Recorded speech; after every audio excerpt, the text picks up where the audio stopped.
Welcome to Red, White, and Blue. From the right, I'm Gary Polland. And from the left, I'm David Jones. Tonight we welcome Harris County 151st Civil District Court Judge Mike Engelhardt. Welcome, Judge. Thank you. And Attorney J. Steve Moston of the Moston Law Firm and also head of the Texas Trial Lawyers Association. We also invited former State Representative Joe Nixon to be part of our group, and we heard today Joe couldn't make it, David, and I know that upsets you and all the rest of our guests. I think there's more time for you, Gary, and you should be happy as well. But we did advertise this program as, tort reformers versus trial lawyers, and we have the mediator right here in the middle, Judge Engelhardt. I think I should win this hearing since the other side didn't show up. That's right. Well, we'll make a record, and I'll take it under advisement.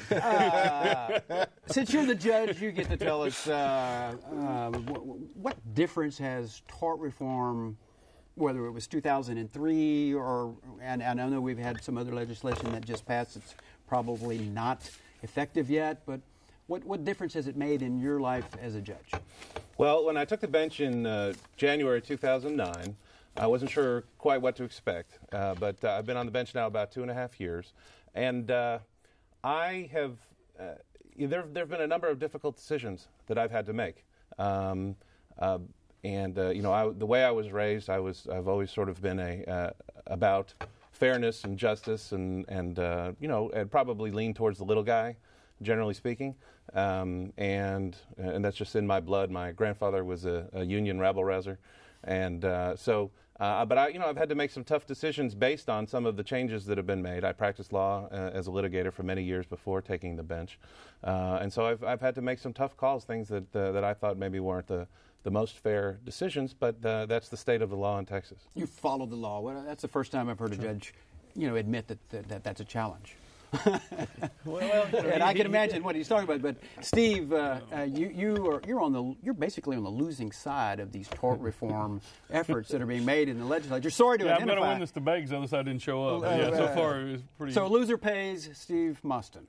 Well, we had what we've got in the state of Texas is what I call an industry now, which is a tort reform industry. I mean, if you look, there's 600-something lobbyists registered on tort. I mean, it has to at some point begin to perpetuate itself. And so we came into the 2011 legislative session, which being the president of the trial lawyers, I moved to Austin for 5 months and I'm there. And you had a laundry list of more tort reform. And kind of the hard thing is that if you went back and looked at the statements from 2003, Dick Trabulsi with TLR came out in the paper and said, we got more than we could ever think of. We can't even think of anything else, So we kind of felt this time was kind of dreaming some new things up, on kind of repackaging the old stuff and sending it through. What they wanted was a true loser pays system, which sounds fair when you first hear it. If you lose, you should pay. The problem is that what you end up with is the very wealthy affording to be able to go to the courthouse because if they lose, they can pay. And those who are very poor, who you couldn't get a judgment against if they brought a frivolous case or something, being able to. But as Alaska determined, was the only state that had true loser pays, Alaska determined that it would cause a chilling on a person's constitutional right to try. And I think Judge Engelhardt would agree. There's cases down there where sometimes folks lose to a jury that, it could have very easily gone either way, and the courthouse was set up for those folks to have the right to go down there and try. So to find this industry and that has been in opposition to you as a trial lawyer, and who is in your alliance that has been trying to, keep some of these reforms, as they're called, from becoming law? Yeah, basically what we see from our perspective as trial lawyers is you have the pharmaceutical companies, the insurance companies, and the large multinational corporations funding the tort reform side. And then you have unions, trial lawyers. You have we're often aligned with AARP. We're aligned because of the med-mal reform, which put caps on nursing home cases. And a lot of the unions and consumer groups we find on our side. Unfortunately, that's not the side that often has the most money. Well, I don't want to talk. The advocates of tort reform have said that based on their track record of accomplishment with the legislation they passed in the early part of this century, is number one, lower insurance rates for all Texans. Number two, the doctor crisis that we had because of medical malpractice rates going through the roof has been alleviated, and more doctors want to come and practice in Texas. And third, this has created the great job market that Governor Perry has certainly been talking about all around the country, that we have the best job magnet in the country, and one of the reasons is we have extensive tort reform. Yeah, let me address the lower insurance rates. We have the highest homeowners insurance rates in the nation, and we have one of the highest automobile insurance rates in the nation. That doesn't seem to pan out. The insurance companies in this state have one of the lowest loss ratios, which means their profit is one of the highest in the entire country. And so we haven't seen, and folks can, everybody gets a insurance bill every month or annually, and you can see it just hasn't happened. In fact, what's happened to health care costs, if you want to talk about that, Texas has gone up a little bit faster than the national average since '03. And so we haven't seen this control of health care costs. And the biggest myth, I think, Gary, honestly, is this thing that doctors flooded Texas. And so I anticipated this might be, even though I don't have Mr. Nixon here to go through, I anticipated it, and we went back and did a little research. And the most comprehensive study done on the effects of HB3, which limited, as we know, medical malpractice. Medical malpractice to $250,000 for non-economics, pain, suffering. Of course, if you weren't a wage earner, that pretty much limits you to $250,000. In fact, just as an aside, during the debate, there were conservative advocates like Kathy Adams from the strong conservative former, in fact, state chairman of the Republican Party, who advocated against portions of that bill because of the discrimination against stay-at-home mothers. Stay-at-home moms, elderly, and children. You know, that if I could jump in for just a second, I want to just try to keep my judge hat on, but I will say that I remember being a part of the debate back in 2003 when not only was the legislative were the enactments going through the legislature, there was also, you remember, a constitutional amendment that went to the voters in September of that year, 2003. It was not passed overwhelmingly. It was a very low turnout election. The date for that election was set at a date separate from the general election, and it only passed with about 51% of the vote, and that was now 8 years ago. And I'd be interested to see any polling data if they revisited that issue now. So I take it you're not seeing a whole lot of doctors in your courtroom. I see. Well, I'll tell you what. There was an article in the Chronicle not too long ago that said that I think something in 2002. Maybe it was Rick Casey that had written a column about this. In 2002, there were something like 520 medical malpractice lawsuits filed in Harris County. And you think about how many thousands and thousands of lawsuits or tens of thousands of lawsuits are filed in Harris County district courts. There were some 500 in Harris County district courts in 2002, the year before this all went into effect. And then I think in 2010, there were something like 200, maybe 250 of those lawsuits. So it has halved the number of lawsuits. I don't see many. What was the purpose, if you know, and you were there in the session, so you should know, well. what was the purpose in shortening the time period that you had to have an affidavit of an expert on file from, 180 to 120 days in order for a lawsuit to be effective? I mean, were they losing too many? It's more than that. It's more than that. Not only did they shorten the time period from 6 months to 4 months, they also said the plaintiff only gets to take 2 depositions during that period before. And what we're talking about is the doctor, an expert doctor, typically retained or hired by the plaintiff, has to write a lengthy, thorough, detailed report enunciating that this particular medical malpractice claim is valid and that the doctor's negligence caused the injury. And it takes some doing. It is not an easy thing to do, and it's fraught with peril for the plaintiff and the plaintiff's attorney. And so they shortened that time period and no reason that I've ever read, from 6 months to 4 months.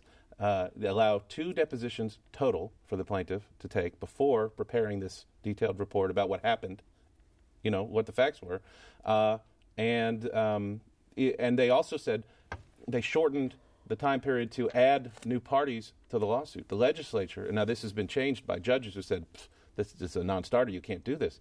But they're saying from the date the original petition is filed, the report must be filed within 120 days, that 4 months. Well, if you file your lawsuit against Dr. A and you do a little bit of discovery and you learn that, Dr. B was involved. And you don't learn that for several months because it takes some time to get this get a case up and running. The legislature, according to the legislature, the bill that was passed and signed by the governor says, that's it, lawsuit over, you don't get to pursue Dr. B. Well, courts have looked at this and said, that's ridiculous. We have to start that 120-day period from the day that particular defendant is added to the lawsuit. So the larger point, real quick, is that judges, I think, like myself, and the role of a judge is to, I think, sometimes soften the rough edges of this because sometimes the legislature doesn't necessarily understand the real-world implications of what they're doing. You have to have been very disappointed whenever this whole started. Tort reform started with doctors, Mr. Moster, because it's not Dr. B, it's Dr. Welby. You know, I mean, you as a lawyer would be, I'm sure, very challenged to say that doctors are not some of the most respected people in the community, and why should we not protect them a little bit? Yeah, and most of them are very good and very good at what they do. But the question is do you put a cap on the worst guys? I mean, do you put on the guys who came in and do the worst behavior? And let me just hit these statistics for you. Yeah, I wanted to hear in those. 2003, one of the things that happened in the constitutional amendment that TMA put out in every waiting room and every OBGYN Texas Medical Association was that there was currently 152 counties with no OB. And my goodness, we're going to have, there are 152 counties, no OB. I mean, these doctors can't come here to practice. In 2007, there was 152 counties with no OB. Okay. In 2003, there was 20 counties with no doctor at all. In 2007, in a very comprehensive study, there was 21 counties with no new doctor. The population growth of Texas has been 12.7% between 2000 and 2006 when they did this study, and the doctor growth's only been 4%. We have actually gone from fewer doctors per capita in 2003 when this was passed in 2010. And Texas ranks, so you can go on the Texas Medical Association's site, has today, I looked at it before I came, that Texas is 45th in doctors per person. And the reason I bring that up is, as I've always said, tort reform and doctors were a Trojan horse for the insurance industry to bring in other caps on the cases. And good doctors don't deserve to be spending their time at the courthouse. But bad doctors deserve to be held accountable. And I'm telling you that as president of the Trial Lawyer Association, most of my members will not review or take to review, because they're very expensive with experts and these reports and they're ripe with malpractice, a med mal case against someone who doesn't have economic damages. And what does that mean? They were killed, okay, because of the malpractice. I mean, they won't have medical bills, and they're a stay-at-home mom who doesn't have earning capacity, an elderly person that doesn't have earning capacity, because they're retired, or a person under 20. And the reason you say 20, students. Yeah, because you've got to show under the tort reform law, you couldn't estimate their earning capacity. You had to show it from past earnings. And so really that whole segment has been cut out of my deal. Didn't doctors get lower malpractice insurance rates? Did they at least get that? All right, I was hoping Joe Nixon would be here today because in 2003, I authored, not that I'm a member, but I wrote and had other members of the House carry in profit for me, and I believe it was Jim Dunham, an amendment that said on the passage of HB 3, right, on the passage of the constitutional amendment to cap rates, all doctors' medical malpractice insurance would be lowered 25%. Okay. They voted it down. The proponents of the tort reform voted it down. So we went with the second one. We said, well, maybe 25% was too much. Maybe we should write one that says 10%, right? So we wrote one that said 10%, and Joe, then in the House carrying HB3, the author of HB3, voted against it.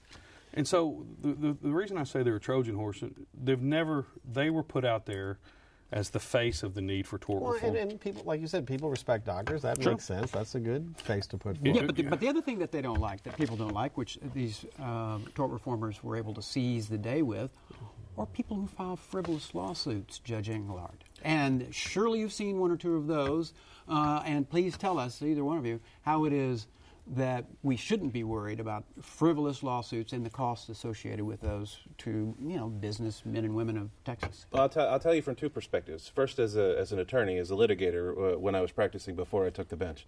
As a plaintiff's attorney, when I was taking plaintiff's cases, I know, and I know that Steve knows this very well, you are making an investment in your client and in your cases, because the money almost invariably comes from the attorney who's putting up the money to be able to fund, to get the case up and running and fund the case, pay for experts, pay for investigations, pay for the filing fees and all of that stuff. It is exceedingly rare for an attorney, a plaintiff's attorney, to file a truly frivolous lawsuit. And how has offer of settlement worked as a mechanism to control frivolous lawsuits? It hasn't. Anybody? I have not seen. And explain what I haven't seen one. Explain the term. Okay, so in 2003 there was what I've been calling in preparation for this show and with other folks is the precursor to what they did this time around, what they call the loser pays. Long and the short of it is, the defendants only in the lawsuit, not the plaintiffs, the defendants may trigger a process where they write a letter with magic words in it, and the letter says, I offer to settle, and it's in writing, and it's filed with the court, and all those kinds of things. For let's say it's $10,000, just to use a random number. So I'm going to settle this case for $10,000. Well, let's say the plaintiff says, no, I don't want to accept the $10,000. I want to go to trial. They go to trial, and let's say they get $7,900 from the jury, and they get a judgment for $7,900. Now, why is that number important? Because it's less than 80% of what the offer was. That's the magic number. If they got less than 80% of the offer, they have to pay the other side, basically pay a chunk of the other side's attorney's fees. Well, now that has been beefed. The flip side of that is, if the plaintiff gets more than 120%, so in that case $12,001, they get to the other side. The defendant has to pay it. So the net result was, defense lawyers and insurance companies weren't buying it. They weren't doing it because they're not sending in the letters. They're not sending the letters because they have to pay too. They would be terrified of a big day down at the courthouse. So was that beefed up in the last session? Well, a couple of things they did, but what came out of the House and was very draconian and would have allowed basically a one-way street without even the plaintiff going back. I actually offered on behalf of our association to support a bill that would allow for a two-way street, being either side could invoke it. I said, if y'all want to go do it, let's do it right. Let's don't let the defendant pick and choose which cases they want to, what law they wish to operate. I called it a choice of law. I mean, they get to decide on this case, I'll vote it, on this one I won't. And so what happened in the legislature this time is, it used to be you could take all the non-economics and 50% of the economics. Now you can take all. You couldn't get into the plaintiff's pocket. Okay, meaning all the loser pay can be under the current deal is an offset to the judgment. Right. So it could be a winner pay too. They could actually win the $7,900, win their case, and pay, and still pay. Yeah, the case that I spoke with some of the senators about that they never really, no one wanted to see a headline was, woman sues rapist, gets recovery and pays his attorney's fees. You know, because that could happen. Yeah, because it's winner pays too. You could win the case but not guess enough. And then have to pay the fees. And here's the real world example of where it's problematic or philosophically unfair. And this was this was in the Chronicle as well. You imagine a situation where they make this $10,000 offer, but they say, I also want confidentiality. We know that our product, let's say it's $1 million because it's a different kind of case, but we'll offer you $1 million for killing your grandpa, but we want confidentiality.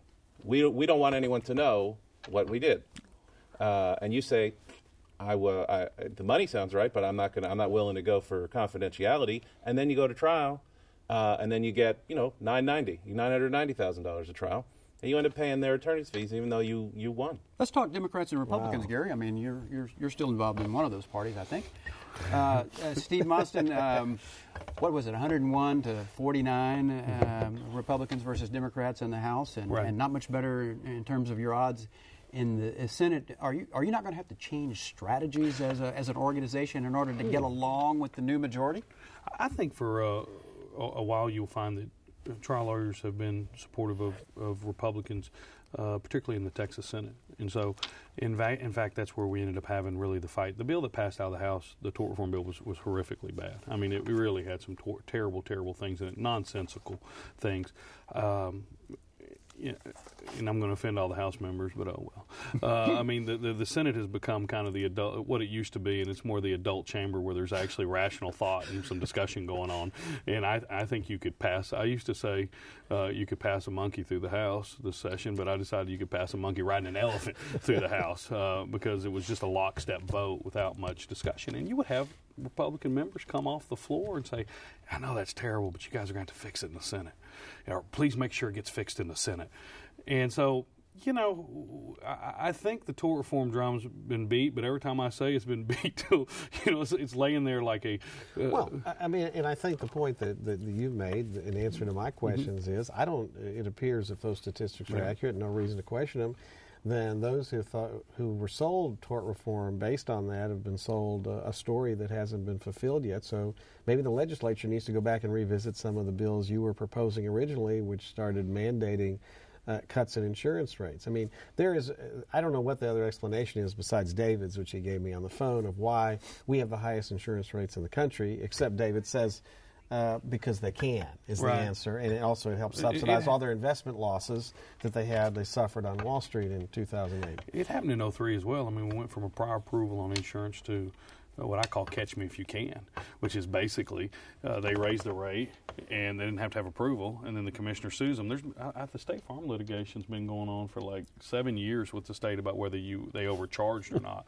And so there's so much money involved, and it's become such an industry that somewhat the rationale of what happened and why it has disappeared. All right, but you say that about this tort reform industry, but let's look at this.